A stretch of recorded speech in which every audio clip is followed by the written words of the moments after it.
Ya, Al-Imam Abul Hasan Al-Asy'ari, Al-Imam Al-Maturidi, beliau lahir pada tahun berapa? 300-an Hijriah. Kan begitu, akhir 300-an Hijriah.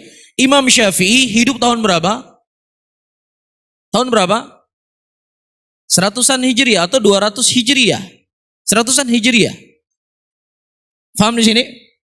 Paham nggak? Kita coba perhatikan sejarahnya dulu. Al-Imam Abul Hasan Al-Asy'ari hidup pada tahun 300 Hijriah. Beliau lahir, Imam Syafi'i sudah meninggal. Mungkin cucu Imam Syafi'i juga sudah meninggal. Paham di sini? Jadi kira-kira mungkin nggak Imam Syafi'i mengambil akidah dari orang yang beliau masih hidup, orangnya belum lahir? Ini secara logika kita berbicara. Mungkin nggak kira-kira? Nggak mungkin ya. Nah, kalau seandainya Abul Hasan Al-Asy'ari rahimahullah, ya, beliau hidup di tahun 300-an Hijriah, yang menjadi pertanyaan buat kita, apa akidahnya Syafi'i? Apa akidahnya Imam Bukhari? Apa akidahnya Al-Imam Muslim? Apa akidahnya Imam Malik? Apa akidahnya Imam Abu Hanifah? Apa akidahnya Sufyan Ats-Tsauri, Sufyan ibnu Uyainah, Hamad bin Zaid, Hamad bin Salamah, Az-Zuhri, Ibnu Mubarak? Apa akidahnya mereka? Mereka hidup di tahun 100 Hijriah, di 200 Hijriah, sementara pencetus akidah Al-Imam Abul Hasan Asy'ari baru hidup pada tahun 300 Hijriah. Ini PR buat kita semua ya. Saya sedang tidak mengatakan salah ya, jangan salah paham. Tetapi ini PR buat kita semuanya. Apa akidah mereka para imam sebelum lahir Al-Imam Abul Hasan Al-Asy'ari? Ini PR buat kita kan? Nah, di antara hal-hal yang saya sebutkan tadi, referensinya bisa dibaca. Ya, jangan pakai kitab saya. Saya takut nanti kalau pakai kitab saya katanya sudah diubah-ubah. Ya, beli saja di toko kitab di mana saja Bapak mau pergi, atau di perpustakaan IAIN, cari kitab akidah miliknya Buzani, baca. Kitab akidah salaf ashabil hadis, coba dibaca. Iya, kitab sunnah miliknya Ibnu Abi Asim, coba dibaca. Kitab Syarh Usul I'tiqad Ahlus Sunnah wal Jamaah miliknya Al-Lalikai, coba dibaca. Kitab Al-Ibanah miliknya Ibnu Battah, coba dibaca. Ini kitab-kitab yang saya sebutkan di tahun 200 Hijriah, 300 Hijriah. Ini adalah referensi untuk kita baca. Bagaimana sebenarnya akidah imam madhab tersebut. Jelas ya? Sehingga tidak menjadi bola api di tengah-tengah muslimin. Ya, dan ini mungkin solusi yang terbaik buat kita untuk bersikap dengan sikap ilmiah, sikap yang memiliki referensi di dalam kita mengucapkan sesuatu.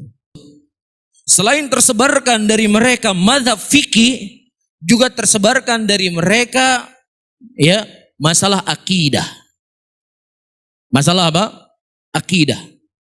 Iya, di antara akidah Al-Imam Abu Hanifah itu ditulis oleh Al-Imam At-Tahawi.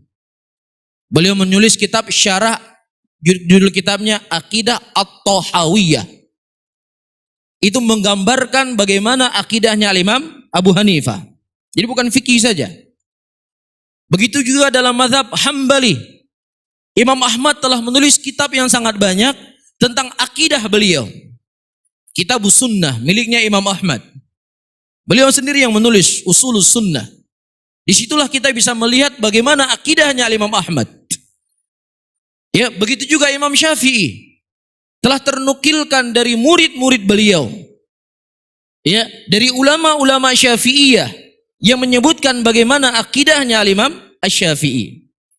Di antara yang paling terdekat, ayyuhal hadirun wal hadirat, ya, Al-Imam beliau menulis sebuah kitab dengan judul Syarhus Sunnah lil Muzani. Al-Imam siapa? Al-Muzani. Sebelum Imam Syafi'i meninggal, beliau memberikan wasiat khusus kepada muridnya ini. Namanya Al-Muzani. Dan Muzani menulis kitab dengan judul Syarhus Sunnah. Silakan baca. Apa akidahnya Al-Muzani yang beliau ambil dari gurunya Syafi'i. Silakan dibaca. Ya, kita punya referensi. Kita punya bukti. Bukan hanya sekedar opini yang digulirkan, tapi referensi yang bisa dipertanggungjawabkan. Iya, dan di antara ulama-ulama Syafi'iyah yang berbicara dalam masalah akidah adalah Al-Imam ya As-Sabuni. Sabuni kalau kita membaca biografi beliau, beliau termasuk dari ulama Syafi'iyah. Iya, beliau menulis kitab apa? Apa judul kitabnya? Ya, kitab beliau Aqidatis Salafi Ashabil Hadis. Ya, dan kitab ini juga kita belajari dengan guru-guru kita. Jadi siapa yang ingin mengenal Syafi'i, fikihnya, akidahnya, ini diantara referensi yang wajib untuk kita baca. Bisa difahami ya? Jadi nggak mungkin Al-Imam Syafi'i hanya ternukilkan dari beliau fikihnya, nggak ternukilkan dari beliau apa? Akidahnya, ini nggak mungkin. Dan nggak mungkin murid-murid Syafi'i hanya meriwayatkan dari Syafi'i fikihnya, tidak meriwayatkan Syafi'i akidahnya. والسابقون الأولون من المهاجرين والأنصار والذين اتبعوهم بإحسان رضي الله عنهم ورضوا عنه. STA TV